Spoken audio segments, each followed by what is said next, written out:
I'm your host, Carolyn Solo, LCSW, EMDR therapist, and mom of 3 daughters. Thank you for joining me. Hi, everyone, and welcome to the 101st episode of the Future Template Parent Podcast. I am your host, Dr. Carolyn Solo, PhD, LCSW, EMDR consultant, and mom of 3 daughters. First of all, I am so excited because the EMDR Intensive 12-week intensive officially started on Monday, June 2nd. All of Module 1s out of 6 video lessons are up and ready for the cohort members, and our first group call is Monday, June 9th. And as of now, we still have 1 slot left. 7 amazing therapists are currently enrolled and ready to transform their businesses by September. If you want to be booking 6K intensives this fall, snap up this spot, link in the show notes to sign up. And on to today's episode. Today, I want to talk about a recent experience that reminded me that networking, number 1, never stops being important, and 2, can feel easy and fun. Also, I'm recording this morning after finishing an intense program launch, which is yay, because I got everyone enrolled, but tiring, and after a pipe burst in our house, and we had to leave for the weekend so everything could get dried out with those industrial strength fans. So life has been lifing yet again. Will I ever have a launch when things aren't kind of wild? Probably not, because that's life with kids. But so I honestly had that thought of like, oh, maybe I won't record an episode this week. But in my 100th episode last week, I talked about how I show up consistently for the podcast, even when it's messy, and how important that is, that consistency. So I said, okay, got to live up to my messaging. I'll get it out no matter how. So I am sitting in a hotel room with 2 kids behind me watching YouTube, and I'm getting it done. On to the episode. So networking. I talk a lot about it. Anyone who has been in one of my coaching programs, either group or individually, knows that I bang the networking drum constantly. I say that it's something you can never stop doing, that it's about relationships, that it's one of the most important marketing strategies for your practice, and that it's the one that people really try to skip if they can. There's that fear of rejection, fear of the imposter syndrome. What about being seen, being called out by other therapists, just not being respected or, feeling worthy? Right, all that. And I talk about why it's so important for intensives, right? When you're trying to sell a high ticket item like an intensive, trying to book clients for that, and 1, it's very expensive. 2, it's kind of out of the norm of what most therapists offer. So for those reasons, the know, like, and trust factor, we always talk about that in marketing. People have to know you exist. They have to like you, and they have to have enough exposure to you to trust you to make referrals to you. All that really has to be there. And nothing does that like a face-to-face, whether it's in person or on a screen, but face-to-face connection, not just an email. And you may say, hey, Carolyn, you talk about this all the time, but do you do it? And the answer is yes, I do. And I had a recent experience of networking that reminded me of all of the important elements of a good networking contact and how it actually really is about relationships, about connection, about humans getting to know each other and supporting each other. It is not a sleazy business move. We are also afraid of being a sleazy business person, we therapists, even though any therapist who's afraid of being a sleazy business person probably is not a sleazy business person. I think most of us have a lot of self-awareness and humility for the most part. And if you're a therapist who does unethical, sleazy stuff, you're probably not spending a ton of time worrying about it. So take it from me. You're not doing that. I know it. So this connection, how did it happen and why? Well, as you all know, I moved from the Philly burbs to Vermont in July of 2024. Most of you probably know that at this point. I didn't see any clients at all in July and August because of the move. As I transitioned my family, I started back slowly and saw very few clients in the first couple months of the school year. I was slowly coming back to work, and I was also running the EMDR Intensive 12-week intensive for the first time. So that actually was quite a lot of work.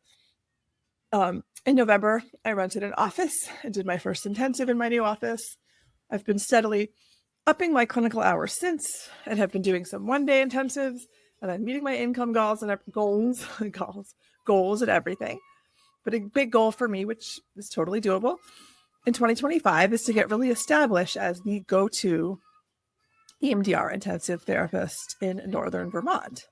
So I've been doing a little networking here and there, but of course was also managing all the stuff that goes along with getting a family settled in a new place.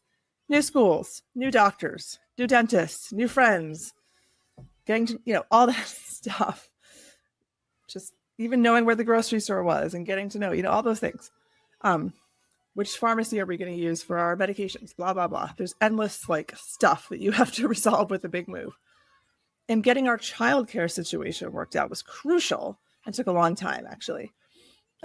Many of you know that my autistic daughter is being homeschooled, so that means she's home all day. And my husband and I both work, so, but we now have a fantastic nanny who's with us 25 hours a week, sometimes 30, and is also a special ed teacher. So she's wonderful with our autistic daughter. She's like a true find, and she's amazing with the other two. So the stability that this has provided in our home cannot be overestimated. And a side note on fees and premium fees, right? Another reason why I believe in charging premium fees is that it allows me to pay others really well for services, right? I can pay this nanny $40 an hour, which she absolutely deserves. And the peace of mind and ease that she gives us, not only does she do a great job, but just that alone, allowing me to do what I need to do, it's priceless, and we can pay her a really good rate. Thanks to premium fees. Anyway, so now that life feels much more settled, I'm ready to put more energy behind networking. I was doing little bits here and there, but in about May, when, beginning of May, end of April, when things were really settled, I was ready to go more all in. And, I'm in an area where I pretty much don't know anyone, right? I have an excellent Philly network that I worked hard to build, and I still get people reaching out to me from there, whom, of course, I refer to other people now. So all of the work I did in Philly did the trick and continues to work, just to show you the networking matters. But I need to make that magic happen here in Vermont without any real network. In Philly, I had a professional network from my previous job. I had a built-in network from being a grad student in the area and all those people I knew. So, the network building wasn't as hard as it could be when when I know no one, right? So, this is a real area too. And something I've been discovering, which, isn't that surprising, of course, is that in a rural area, relationships and personal connections and trust are even more crucial and important. Everyone knows everyone. So you better make a good impression. And if you do, it's incredibly valuable because the everyone knows everyone will benefit you.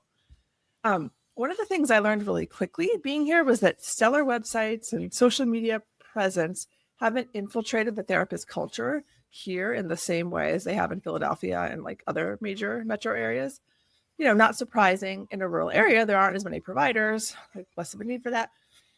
But I still think it's important because you stand out. And a reason that it's extra important up here is because most people, insurance-based providers, are still very common. So even more so, you better stand out if you're not going to take insurance. And I've quickly discovered that people I talk to about these pieces, sort of the social media piece and the digital marketing piece, which I'm very comfortable with at this point, they're hungry for that info because it's not the norm here, but they're starting to see how that could be really beneficial. So if I wanted to, I could consult in a business capacity about that, add an income source, but, and I mean in a non-EMDR specific way. I'm the queen of too many irons in the fire, so no real need. But if it presented itself in an easy way, sure, I could do that. Anyway, the major way people advertise their practices in Vermont is through Psychology Today. So I did my research, found a list of 4 therapists in my town who are in private practice and seem to be aligned with how I set my fees. Some take insurance, but also do private pay. And, right now I don't, not even right now, but just period, I don't see the value right now in connecting with insurance-based therapists because they're unlikely to refer to me. But I don't know. I might be proven wrong on that in the future. That certainly was the case in Philadelphia and areas like that. But we'll see. Because insurance is a pretty common thing here for therapists to take. It might just happen that I'm connecting with insurance-based providers anyway, and we'll see what happens. So yeah, I sent emails to 4 people that I found, introducing myself and my practice without going into too much detail. I wasn't like, let me send paragraphs about myself, right? I didn't go on, and I made it very clear that I learned something about them and their practice, like I'd done some research, and how we could be supportive of each other, right? I talked a little bit about myself, but like the focus was on them and how I thought I could serve them. And I have scripts for this if you're in my program, by the way. And then I asked if I could take them out for a cup of coffee or meet over Zoom. That's easier. My preference is in person, and in a small community, like that's easier because we all live near each other, more or less. And I think it aligns well with how a small community runs, is that people, don't feel that same sense of anonymity. So it is easy. Like people do want to meet up in person, which I love. In any case, I heard back from one person right away, one after a week or so, and then 2 that I've followed up with second emails to see what happens. I preach follow up. And I will continue to do so. Maybe try a different angle if I need to. Anyway, and I had an in-person coffee with one of the people I did hear from earlier this week, and it was great. Okay.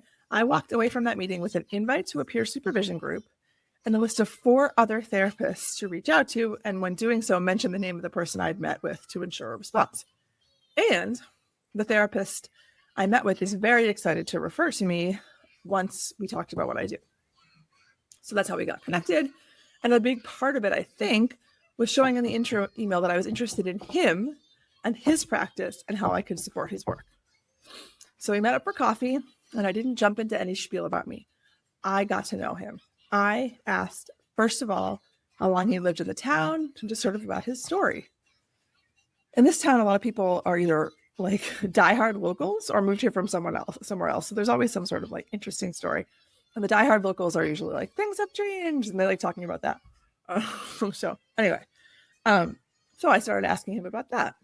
People love talking about themselves, which is normal and fine. And so you leverage that, right? Start there, especially if you're the person who is reaching out, trying to make the connection. And you actually want to get to know, you actually have to want to get to know them, of course. It has to feel genuine. And like, I know you do. Relationally based referrals, where the person feels truly connected to you and like you click, will serve you the longest, right? Know, like, trust. And you're a therapist, right? Your job is to help people feel connected to you. So you can think of the time as you spend with this person at the beginning as like engagement and rapport building, just like you do with the client. You know how to do that. That's easy. So anyway, got him to talk about himself, how he ended up in Vermont, how he became a therapist, his journey. I was very, very interested, truly. So the conversation flowed easily. And naturally, he started to talk about how he's trying to branch out into coaching. And I mentioned, oh, yeah, I do that too. Just kind of like, oh, yeah, hey, like I do that too. That's cool. He said, oh, how do you get coaching clients? I talked about digital marketing, Instagram, the podcast, website, email marketing. And that really piqued his interest. I sort of like found my in. He's like, wow, I know I need to do that, but I hate social media. I validated his experience, shared my own opinion that I think digital marketing's grown my coaching business more than anything else, which it has, that social media plays a really important role. He asked me a lot of questions, and I felt like I gave him some really solid and valuable advice. I mean, and he told me many times how much he appreciated it, and how we should talk more. And when we had about 5 minutes before we had to go, and I was kind of setting the time frame, I like to do that too. I think it helps people feel a little more relaxed, being like, oh, hey, just so you know, I've got about an hour because I got to go. For me, it was I had to take my kid to occupational therapy, but it kind of made it feel like this is contained, right? Which I think helps people in the first meeting. Oh, and he's like, oh my gosh, we only have 5 minutes. Like, I didn't even get a chance to ask you about your practice. So the focus was really on him, right? And he's like, oh, but I saw on your website that you're an EMDR therapist. That's so awesome. I have clients who really need that and ask about it. And there aren't that many in Vermont. Oh, and I saw you offer like intensives. What is that exactly? But I got to talk about my stuff, and it was organic. It came from him. It was not forced, right? So I talked some, including about how I thought intensives could support his work, which I learned a lot about at that point. So it felt very organic. And as we had to wrap up, he's like, oh my gosh, I know a bunch of people you have to be introduced to. And I was like, oh my gosh, that's amazing. Thank you so much. I would love that. Let me send you an email when I get to my office and we can like connect and share resources. Oh, and one other thing. He told me during the course of our conversation, very naturally, his wife is a physical therapist. Guess what? Your girl here, she's a physical therapist. I've got the right knee issues. I always do. And, they flare up now and again. And I've been meaning to find a physical therapist.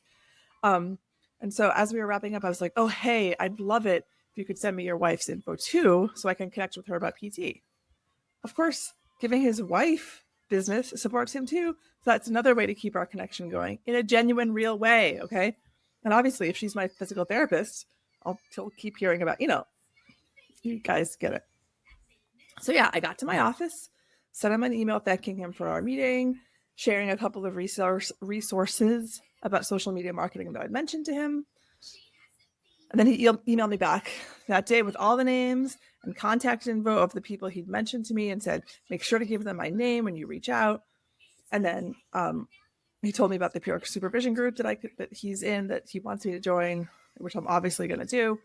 And, I've already reached out to some of the people and heard back from 2 already. So I know that this meeting will continue to reap rewards over and over. And I just met a cool colleague and maybe a friend. Oh, and he sent me his wife's PT practice website, which I'm, of course, going to follow up on. So, organically, right? That's how it can be done easily, smoothly, in a way that builds our networks in so many ways, even just in terms of our friend, like networks of, support and collegial support and stuff. We all need that so much, right? And that's how real relationships actually serve your practice over time. And they don't have to be scary and salesy and weird. Like, I didn't sell myself on this. I waited until he kind of organically brought it up and I didn't freak out. And even if it hadn't come up on its own, I probably would have just sent him an email and been like, oh, hey, just wanted to, we're having such a great conversation, didn't get a chance to tell you this. And then I would share a couple things. But it came up organically, which it often does, I find, because they know that you're a therapist and they want to know about you. But I like to let it come from them if possible. So just a few little tips there. I hope that was helpful. I hope you got a little insight into how this can be something that's totally doable for you. So yeah, thank you for joining me for episode 101, where I reviewed some of the basics of authentic networking, not icky salesy networking, how it can be genuine, how it can even be fun. If you want support with making networking genuine and fun, like I said, there's 1 spot left in the June cohort of the EMDR Intensive, 12-week intensive. First live call is June 9th. Honestly, the 7 therapists who are already enrolled are so amazing. Like, I'm so excited, and your presence would make this experience even more enriching. Lots of different ways to pay that make this very affordable. You can even pay in like 24 monthly installments at $120 a month. Link in the show notes to grab that last slot. Thank you, as always, for listening to the podcast. I really appreciate you guys. I am excited to say that I just noticed that May, I had the highest number of downloads I've ever had for a single month of the podcast, which means lots of people are finding it, which is always so exciting. So thank you for all of you who listen and who talk about the podcast and who, tell other people about it, share about it. That just helps so much. And I know people are excited by the prospect of intensives and are feeling empowered to try them out thanks to the podcast, which is like, means everything. So yeah. Oh, and next week, I think I'm going to talk about sort of the ins and outs of launching a big program like my group program, just kind of a little bit of a behind the scenes. I know I love those episodes, so hopefully that will be insightful for you. And of course, I will connect it back to how that can relate to launching intensives. And if you are interested in launching something that is like coaching-esque, this will also be, which I know some of you are, a good listen for you. The good, the bad, and the ugly of launching a program, and what it's actually like to create a program. Here's a little, what's the word? A little sneak peek. It's not easy and it's a lot of work, but it's totally worth pursuing if it's something you want to do. So that will be next week on episode 102 of the Future Template Parent podcast. So I hope none of you have had pipes burst in your house this week like I have. That's not super fun.